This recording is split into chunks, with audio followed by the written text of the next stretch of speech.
जहां इस वक्त की बड़ी खबर आ रही है लोकसभा चुनावों से जुड़ी। बीजेपी ने जारी की उम्मीदवारों की सूची।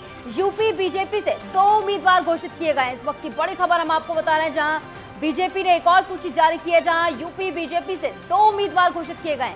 कैसरगंज से बृजभूषण के बेटे को टिकट दिया गया है। करण भूषण सिंह को बीजेपी ने यहाँ पर प्रत्याशी बनाया है। रायबरेली से दिनेश प्रताप सिंह को टिकट मिला है। तो इस वक्त की बड़ी खबर हम आपको बता रहे हैं। सुबह से लेकर इसको लेकर कयास लगाए जा रहे थे कि आज बीजेपी इस सीट पर अपने उम्मीदवार का ऐलान कर सकती है। कैसरगंज से बृजभूषण के नाम पर भी चर्चा थी कि बृजभूषण के नाम पर भी बीजेपी मोहर लगा सकती है, लेकिन बीजेपी ने बृजभूषण के बेटे के नाम पर यहां पर मोहर लगाई है। 2 सीटों पर बीजेपी ने प्रत्याशियों के नाम का ऐलान कर दिया। यूपी बीजेपी से 2 उम्मीदवार बीजेपी ने चुनावी मैदान में उतार दिए हैं। कैसरगंज से बृजभूषण के बेटे को टिकट दिया गया है।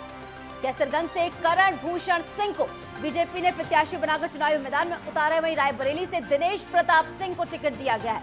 जिस तरीके से रायबरेली को लेकर कांग्रेस की तरफ से सस्पेंस बरकरार था, बीजेपी की तरफ से भी बरकरार था, लेकिन बीजेपी ने अब यहां से अपना प्रत्याशी घोषित कर दिया गया। इस बीच हमारे साथ हमारे प्रमुख संवाददाता लालचंद जुड़ गए हैं ज्यादा जानकारी के साथ। लालचंद, रायबरेली सीट को लेकर सस्पेंस था और बीजेपी ने वो खत्म कर दिया। हालांकि बृजभूषण शरण सिंह के नाम पर भी मोहर लग सकती थी, ये बात भी सामने आ रही थी, लेकिन उनके बेटे को यहाँ पर टिकट दिया गया है। क्या कुछ अपडेट? निश्चित आपको बता दो कि जिस तरीके से राजनीति सरगर्मियां तेज दिखाई गई है और आज बीजेपी ने अपने 2 उम्मीदवारों की घोषणा कर दी है। जिस तरीके से सस्पेंस बना हुआ था रायबरेली सीट को लेकर, कैसरगंज सीट को लेकर, तो जाहिर सी बात है उस सस्पेंस को बीजेपी ने खत्म कर दिया है। और अगर सबसे महत्वपूर्ण सीट की बात करें रायबरेली की, तो दिनेश प्रताप सिंह को जो है मैदान में उतारा है, क्योंकि दिनेश प्रताप सिंह जिस तरीके से उत्तर प्रदेश सरकार में राज्य मंत्री स्वतंत्र प्रभार हैं, वो उनको भी जिम्मेदारी दी गई है। तो जाहिर सी बात ठीक है। और बृजभूषण शरण सिंह की अगर बात की जाए तो क्या विवादों की वजह से उनसे किनारा किया? क्योंकि इस बार के चुनाव हमने देखा भी है कि बीजेपी ने उन सभी नामों से किनारा कर लिया जिन जिनका विवादों से नाता था। देखिए, जिस तरीके से देखने को मिला है कि बीजेपी ने अपने 2 प्रत्याशियों की घोषणा कर दी है।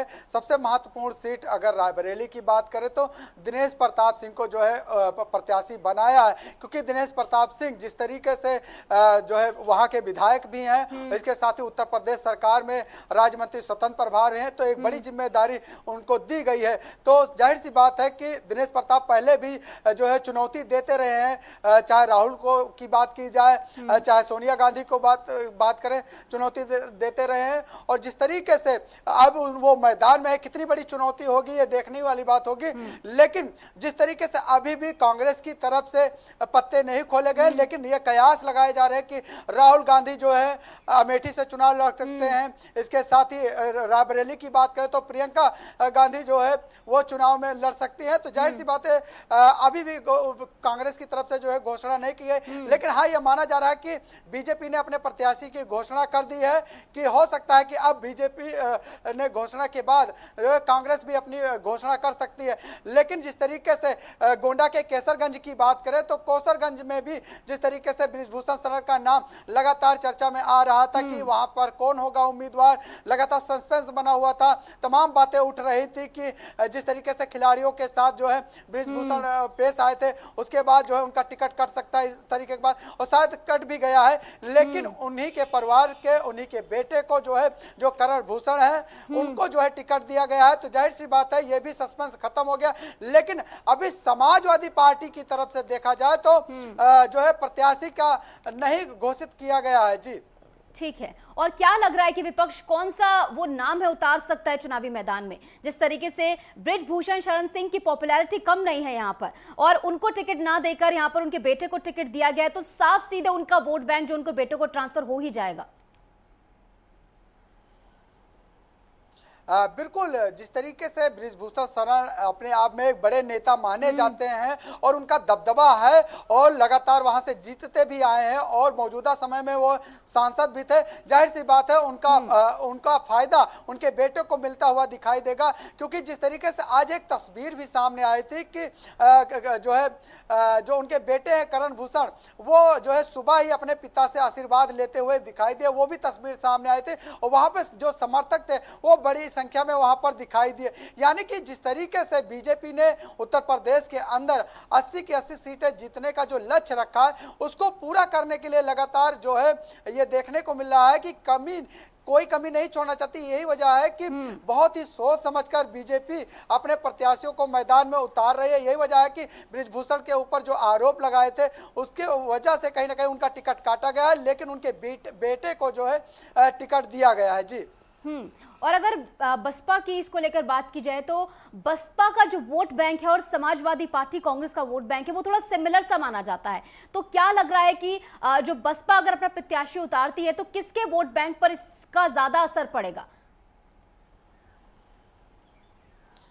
देखिए, जिस तरीके से बृजभूषण शरण की बात करें तो बृजभूषण अपने आप में मजबूत नेता माने जाते हैं, दबंग नेता माने जाते हैं। कहीं ना कहीं वहां पर कोई भी अगर प्रत्याशी लड़ता है तो जाहिर सी बात है कि बड़ा सामना करना पड़ेगा, उनको बड़ी रणनीति तैयार करनी पड़ेगी, शायद तभी उनको मात दे पाए। क्योंकि बृजभूषण शरण लगातार वहां पर जिस तरीके से जनता के लिए काम किया है, जो उनकी लोकप्रियता है वो दिखाई दे रही थी। यही वजह है कि जिस तरीके से उनके ऊपर आरोप लगे, जाहिर सी बात है उसकी वजह से उनका जो है टिकट काटा गया है, लेकिन उन्हीं के बेटे को टिकट दिया गया है। जाहिर सी बात जी तोड़ मेहनत करते हुए दिखाई देंगे जो है बृजभूषण शरण, और पहले से ही वो तैयारी करते हुए दिखाई दे रहे थे, क्योंकि उनको लग रहा था कि हो सकता है कि उन्हें ही टिकट मिले, लेकिन उनके बेटे को टिकट दिया गया है जो करण भूषण है।